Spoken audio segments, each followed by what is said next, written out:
Ray Rice's wife, Janay, speaking out here, breaking her silence about the elevator attack that sent shockwaves across the country. You all know the story. Well, in an interview with ESPN, Janay says her husband deserves a second chance and should be allowed to play for the NFL. She also says she was disgusted after seeing the video of Ray Rice dragging her off of the elevator. She says she broke down in tears. She also says the NFL commissioner, Roger Goodell, knew what happened in the elevator before the video was leaked to the public. I know for a fact that Ray told the honest truth that he's been telling from February.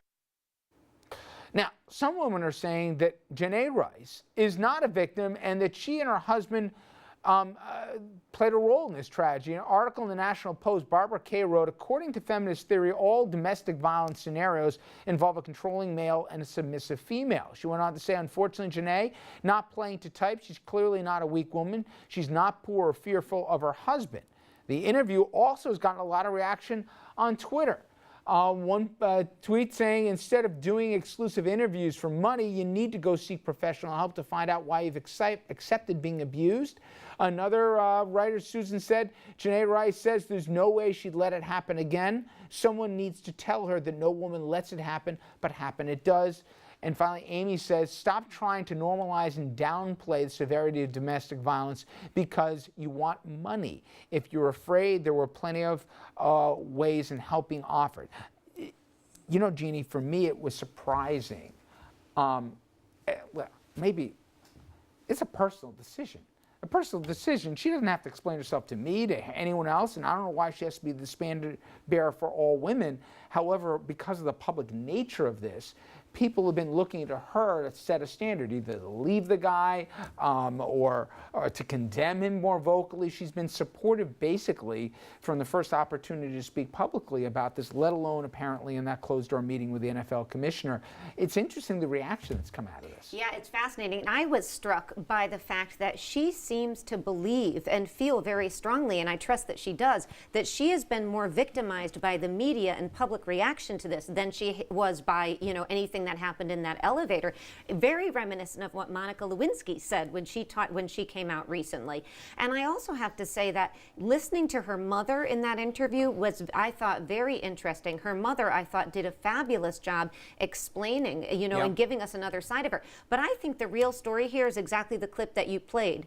Roger Goodell lied, not only according to you know, Janay, but also according to a federal judge who said, look, this guy, we can't believe what he said. He was told in June exactly what happened, and he knew it. And that's why Ray Rice is going to play again.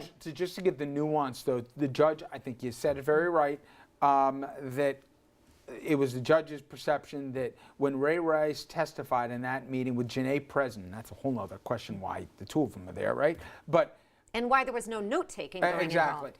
But apparently, they believe that Rice was forthcoming to the commissioner. However, they believe that she also went, the judge believed that in subsequent conversations, when Goodell expressed what he didn't do it with either deception or malice intended.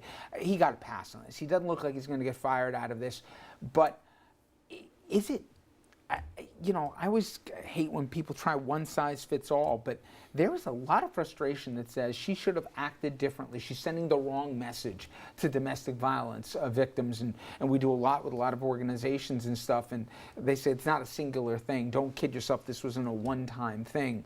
What about that? And what is the messaging that goes out since this is such a big topic nationally, on college campuses included? Yeah, absolutely. I mean, you look at what's going on at places like UVA, where they're talking about these very issues involving college students. And, you know, absolutely, I think that there is a good deal of frustration that she's made the decision to stay in this relationship, whether it happened once, as she and he both say, or whether it's happened countless times. I think the thing that's hard for people to believe is looking at that video. It doesn't look like it was the first time to many people as he waltzes over her body and walks away. And so, but it's hard to know. So I think you have to take her for what she says. And, you know, she doesn't obviously want to be a spokesperson. She talked about domestic violence, but she doesn't seem to want to be a spokesperson for that. No. So, you know, I think it's very hard to judge somebody in this position. And finally, guys, on the football front, Ray Rice, he's been reinstated, but that still begs the question, will an NFL team touch him? We've seen other players do arguably far worse, accidentally kill people. They'll come back into the game. Look at the guy on the Cowboys, Josh Brent, killed his teammate, driving under the influence at 130 miles an hour or whatever else, and his former team welcomed him back, and seemingly the fans have as well. If Ray Rice signs with another team, and probably in all reality it'll be at the beginning of next year if he does, Yes. do you think the fan base will revolt or just say, if he helps me on Sunday, I'll cheer? Ask whatever team Michael Vick is playing for.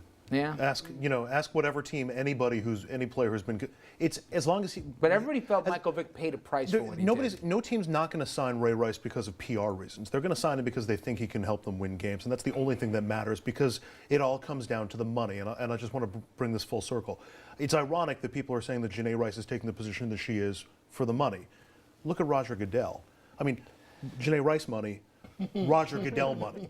I mean, that's what we're talking about here. And the NFL keeps drawing the big names and the big numbers and the big dollars, and nobody has an interest in sticking a wrench in that gear. And we should also say, and so many people have said this, that for them to release this information the Friday after Thanksgiving, at a time when nobody is paying attention, it was, the height of their efforts to try to put this under look wraps. what we've done to Jeannie. We've even gotten her to know he could dump everything on Fridays. That's what happens to me. I'm getting good. Yeah. But let me ask you a question on this here, and I'm putting it to you. I call it the Hillary Clinton treatment. Who are we to decide what's going to go on in their marriage? Who? I mean, I'm 100% with you, Dominic. I've never understood we are the this United States of argument. America, and we have a long history of sticking our noses in everybody else's business. Hillary Clinton, if she decided to stick by her man, as she did, I know you're giving me that look that we got to move on, but if Hillary Clinton decided, Unspoken, who yes. are we to go, oh no, you must make a broader statement about this issue, to hell with your marriage, this is what we want you to do. This may make for bad TV, but I happen to agree with you. Okay, So yes, okay, I'm okay. 100% in agreement. People should be able to do whatever they want in the confines of it, but it's interesting in the digital age how this certainly has sparked a lot of debate. Coming up next, everybody, the president, he's holding tough on his plan to slow deportations. The question is, how will Republicans respond?